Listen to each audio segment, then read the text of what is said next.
Зошто?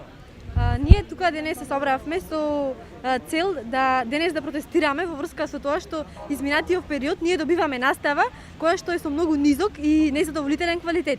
Исто така во услови на пандемија ние тука имаме затворени библиотеки, незадоволителни технички, сме спремни со сите онлайн средства кои што се потребни за да изведуваме наставата на правилен начин и имаме многу деца кои што се заболени, се во изолација и нема да можат правилно да ја следат наставата и нито дури да учествуваат во целиот процес на државна матура и затоа сметаме дека таа треба да биде укината. Исто така ние мислиме дека сметаме дека во услови на пандемија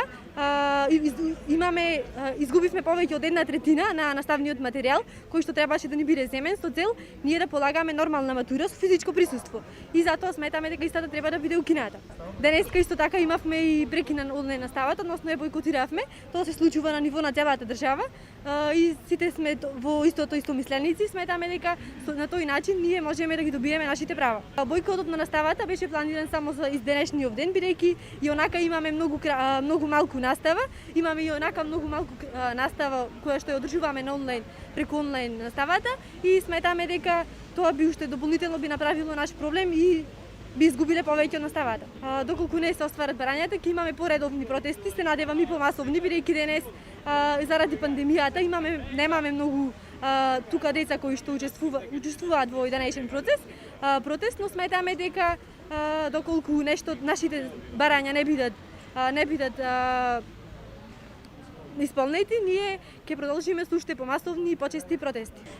Ние сметаме дека матурата не е релевантен начин за да се оцени нашето знаење. Ние тоа знаење сме го стекнале во 4 годишниот образовен процес. Тие сакаат во 2 часа да го оценат сето тоа наше знаење, па тоа мислам дека не оди така. Исто така сакам да посочам, да кажам еден голем проблем со кој што се стекнуваме ние учениците, кои што учиме во стручните училишта, а тоа е дека треба да се укинат општообразовните предмети. Ние ако треба да полагаме општообразовни предмети, би се запишале во гимназиското образование. Немало да се определиме за некоја струка. Сметам дека ако мора да се полага матура, тоа треба да биде за некои стручни предмети кои треба ние да си ги избериме, а не државната матура ја прават на ниво на цела држава и за гимназија и за стручните предмети.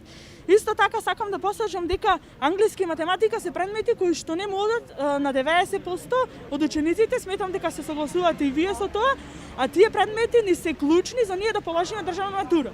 Еве, например, мене англиски и математика не ми оди.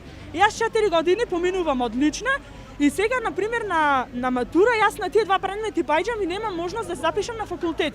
А јас сакам струката, го учам смерот и се спремам за на факултет. Друг проблем со кој се соочуваме тоа е што секој ученик нема услови да ја следи наставата онлайн. Јас, например, лично имам услови, моите родители можат, ми пружија услови, ја следам наставата онлайн. Познавам ученици кои што немаат услови во однос на просторија, затоплена просторија, во однос на компјутери, таблети, лаптопи и тие компјутери и лаптопи, таблети кои што ги донира државата и општината. Јас познавам деца кои што зедува, а немаа потреба. Исто така познавам деца кои што имаа потреба да земат таблет, но не го зедува и не бил известен дека ќе се донираат тие таблети. И ние сите сметаме дека подобро е да има приемен испит на факултет, отколку да полагаме државна матура.